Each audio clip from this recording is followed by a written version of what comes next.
लाहौर में सिविल अदालतुनि जी मुंतक़िली ऐं वकीलनि खिलाफ़ केस दाख़िल करण ते लाहौर हाई कोर्ट पारां वकीलनि जो एहतजाज।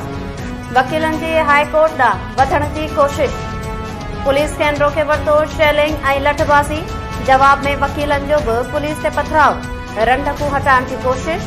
अदालत ॿाहिरां जीपीओ चौक जंग जो मैदान बणिजी वियो। पुलिस केतिरनि ई वकीलनि खे हिरासत में वठी छॾियो।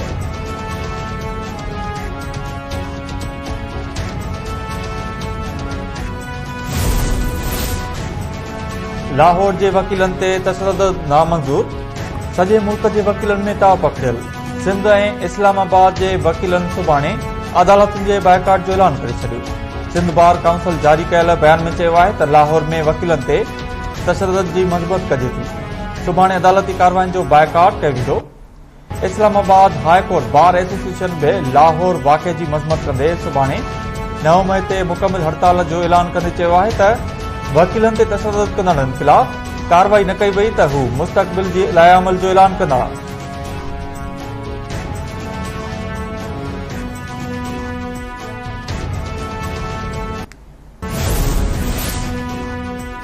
मुल्की तारीख़ जे कारे ॾिहाड़े 9 मई के सुभाणे 1 साल मुकम्मल थींदो। साल अॻु हिक पार्टी जे कारकुननि ऐं हामिन मुल्की इदारनि ऐं मिल्कियतुनि खे पूराओ न थियण जोॻो नुक़सान पहुचायो। Corps commander house Lahore, Askari towers Lahore, GHQ Rawalpindi, radio Pakistan Peshawar, election commission Peshawar ऐं लाहौर खे नुक़सान पहुचायो। विगोडन मेट्रो स्टेशन रावलपिंडी, कराची में पुलिस वैन, ईदी एम्बुलेंस, KMC जा टैंकर, सिविल ऐं फौजी गाॾियुनि समेत शहीदनि जी यादगारनि जी बि बेहुरमती कई वई। सुभाणे सॼे मुल्क में 9 मई खे कारे ॾिहाड़े तौर मल्हायो वेंदो। काबीना जो अहम इजलास बि थींदो।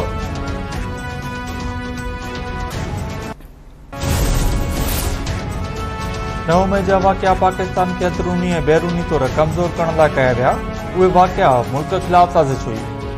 साने में मुलविस माण्हुनि ख़िलाफ़ नाक़ाबिले तरदीद सबूत मौजूद आहिनि। किरल साज़िश में जेके बि मुलविस हुआ उन्हनि जा चेहरा बाइका कया वेंदा। इतलात वारे वज़ीर अताउल्लाह तारड़ चयो आहे त जेकॾहिं इख़्तिलाफ़ हो त सियासी पार्टियुनि ख़िलाफ़ जलूस कढिया वञनि था।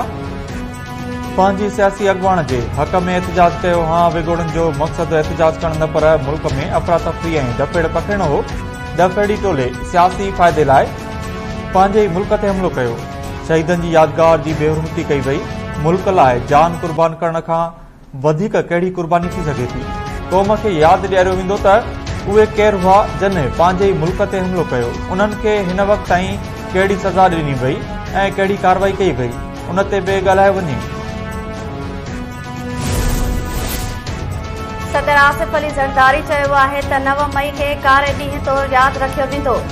मछरल हुजूम में सरकारी मिल्कियतुनि ऐं फौजी ताक़नि खे नुक़सान पहुचायो वियो।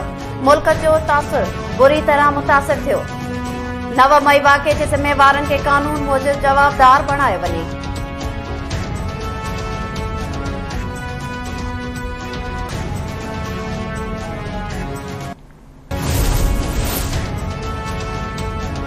मुखालिफ़ गुट जे अॻुवाण उमर अयूब चयो आहे त 9 मई हिक साज़िश ऐं निशानो PTI हुई। हू मुल्क में आइन जी बालादस्ती ऐं कानूननि जी हुकुमरानी चाहिनि था। आइन में वाज़े आहे त इदारा सियासत में मुदाख़लत न कंदा। गुज़िरियल हफ़्ते PTI बानी सां मुलाक़ात थी हुई। PTI बानी चयो त हू आइन ते सौदेबाज़ी करण लाइ तयारु न आहे।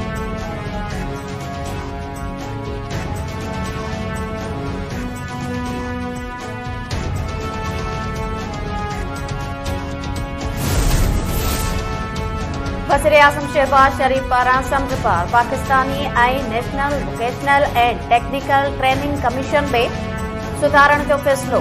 इजलास में समुझ पार पाकिस्तानी जे बहितर रोज़गार जे लाइ स्किल कंपनी ठाहिण जी हिदायत। वज़ीर आज़म पारां पाकिस्तान स्किल डेवलपमेंट फंड जल्द क़ाइमु करण जी हिदायत कंदे उन ते कमु शुरू करण जो हुकुम। पाकिस्तानी अपराधी क़ुव्वत खे धोखो ॾेई मुआशी नुक़सान पहुचाईंदड़नि जी निशानदही करण जी हिदायत।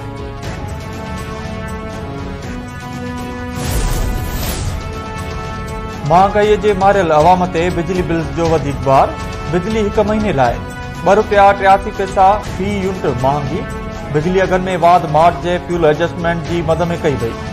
बिजली जे अघनि में इज़ाफ़े सां वापेदारनि ते 26 अरब रुपयनि जो वाधू भार पवंदो। बिजली जे अघनि में इज़ाफ़ो के इलेक्ट्रिक वापेदारनि ते लागू न थींदो। नेपरा जो चवणु आहे त बिजली जो नओं अघु हलंदड़ महीने जे बिल ते लागू हूंदो।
वॾो वज़ीर सैयद मुराद अली शाह नवाबशाह खां पोइ मीरपुर ख़ास पहुतो।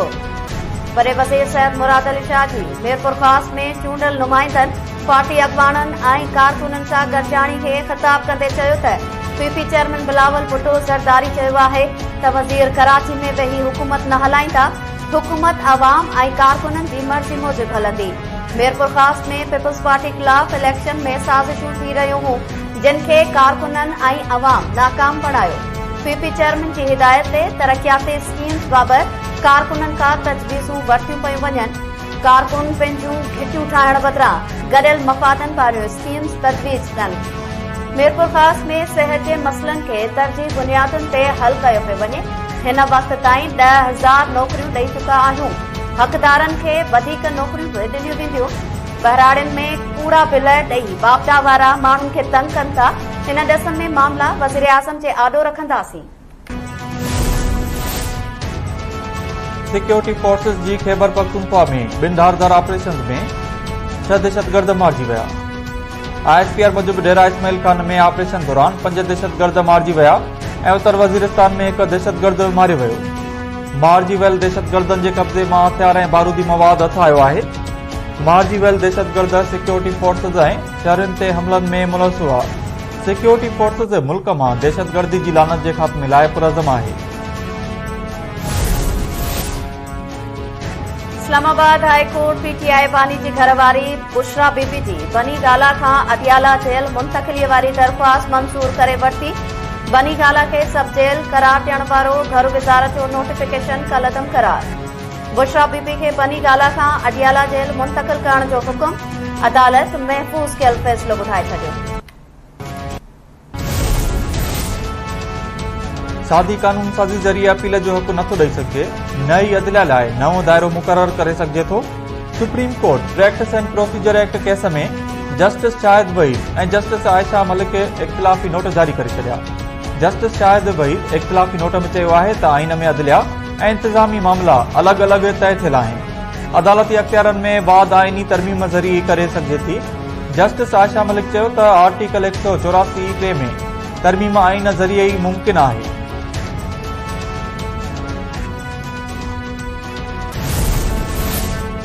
PTI अॻवान शेर अफ़ज़ल मरवत सां PTI बानी मिलण खां इनकार करे छॾियो। शेर अफ़ज़ल मरवत उमर अयूब ऐं शिबली फराज़ खे मुलाक़ात में रंडक करार ॾेई छॾियो। शेर अफ़ज़ल मरवत चयो आहे त हाणे PAC चेयरमैनशिप में का बि दिलचस्पी नाहे। उमर अयूब ऐं शिबली फराज़ जे पुठियां हलण लाइ तयार आहियां।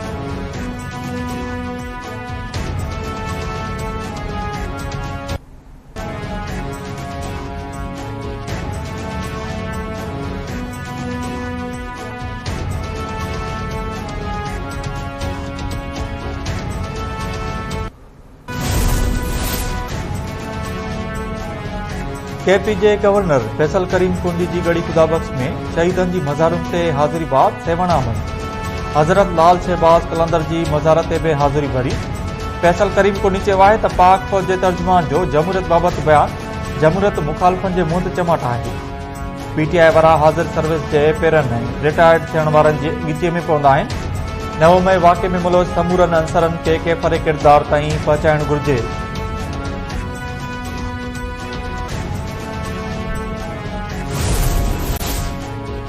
इरसा पंजाब ऐं सिंध लाइ ख़रीफ़ जी मुंद लाइ कोटा में वाध करे छॾी। मुल्क में पाणीअ जे ज़ख़ीरनि ऐं पाणीअ जे विर्छ बाबति इरसा जी सलाहकारी कमेटी जो इजलास। अप्रैल महीने दौरान पाणीअ जे ज़ख़ीरनि जो जाइज़ो वरितो वियो।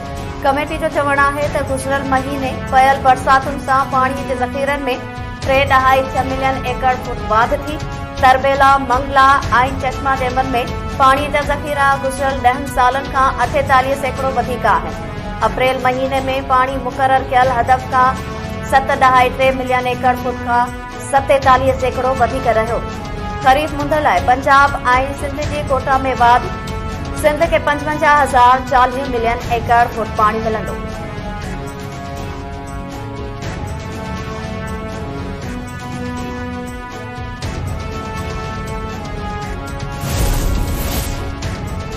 खेरपुर नाथनशाह वेझो ॻोठ बाघाई चांडिया वटि इंडस हाईवे ते कराची खां लाड़काणो ईंदड़ मुसाफ़िर कोच ऐं कार में टकर। मोरोवासी कार सवार 4 ॼणा फौत। फौतनि जा लाश कैम्स अस्पताल मुंतक़िल। ज़ख़्मी गणती जोगी हालत में लाड़काणो मुंतक़िल कया विया।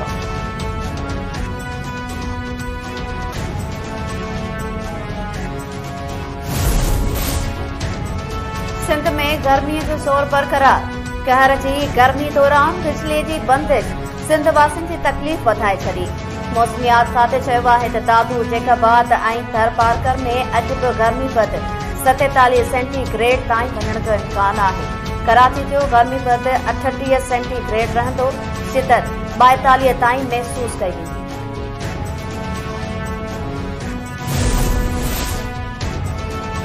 पाकिस्तान पारां चंड तरफ़ मोकिलियल पहिरियों सैटेलाइट IQ कमर चंड जे मदार में दाख़िल। चीन जे रॉकेट जी मदद सां पाकिस्तान 3 मई ते मसनूई सियारो चंड ॾांहुं रवानो कयो हो। IQ कमर 3 खां 6 महीननि ताईं चंड जे चौधारी गर्दिश कंदो ऐं चंड जी सतह जूं तस्वीरूं मोकिलींदो।